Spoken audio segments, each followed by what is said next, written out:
Hi, I'm here with Michael Morris, a wonderful author. Michael, hold up your book covers so that people can see what you've done.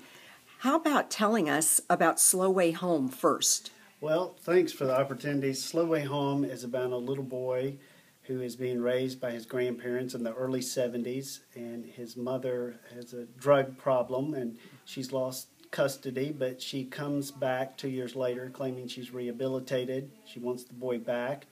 Her parents refuse, and suddenly these people find themselves in the middle of a custody battle where they lose. And rather than give him up, they run away with him and hide out in the panhandle of Florida. And this takes place in the early 70s when the limits of segregation were still being tested in rural areas of northern Florida. And that's part of the story as well. Oh, it sounds so interesting. I spent quite a bit of time in Tallahassee, so I'm familiar with the Panhandle and Panama City and all of that good stuff. Tell us about the other book. Well, the other book also has a Florida connection. It's a place called Wiregrass, which, of course, is the reason I'm here at Girlfriend's Weekend. Kathy Patrick's picked it as the Good Book is a Good Book selection for January. It came out about 10 years ago, and it's about a good old girl, Irma Lee Jacobs, who flees an abusive marriage and a tough life in Louisiana and starts over again working as a housekeeper for this elderly woman in Wiregrass, Alabama.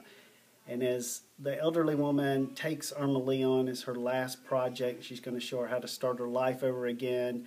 The older woman has to come to terms then with a secret from her first marriage that includes a murder that was never solved.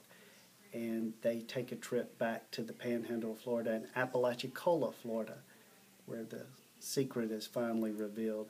Well, I love it. I have a lot of Florida themes in my book, too.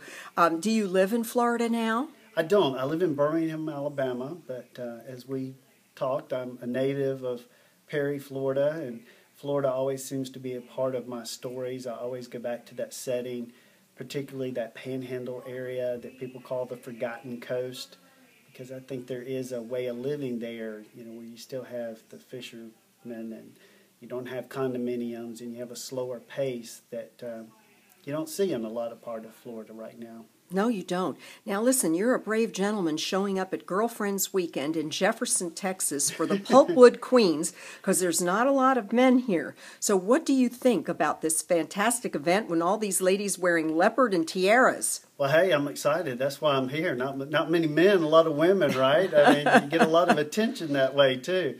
But I have fun. I think they're a terrific group of women.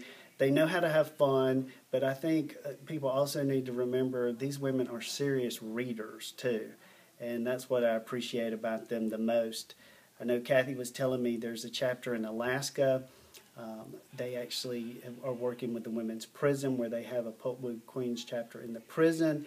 And we sent copies of a place called Wiregrass, and the women have written me letters of how they related to Irma Lee's struggles and her family's struggles with addiction and so forth. So it's been rewarding all the way around. I always have a good time with these ladies. I think that is marvelous. You're a brave soul. And what are your plans for your next book? Well, my next novel, I return back to Florida, and the entire novel is set in Apalachicola, Florida, which was one of the largest port cities before the Civil War in the United States. And so I go back to that era and tell a story that was actually passed down by my grandfather about a man who arrived at their family home. He had been shipped in a box from Bainbridge, Georgia, and he was on the fly for supposedly killing his wife and her lover. So that's going to be the premise for my next novel called Man in the Blue Moon. I love it, and believe it or not, I've been to Bainbridge, Georgia. Oh, so good. Well, we've got all we have those covered. Things. Yes, one of those things we have in common. Thank you so much. I appreciate it very much. A lot of people like to hear from authors because we read their words, but we don't necessarily get to hear them speak. Last question: do you have any advice for new authors?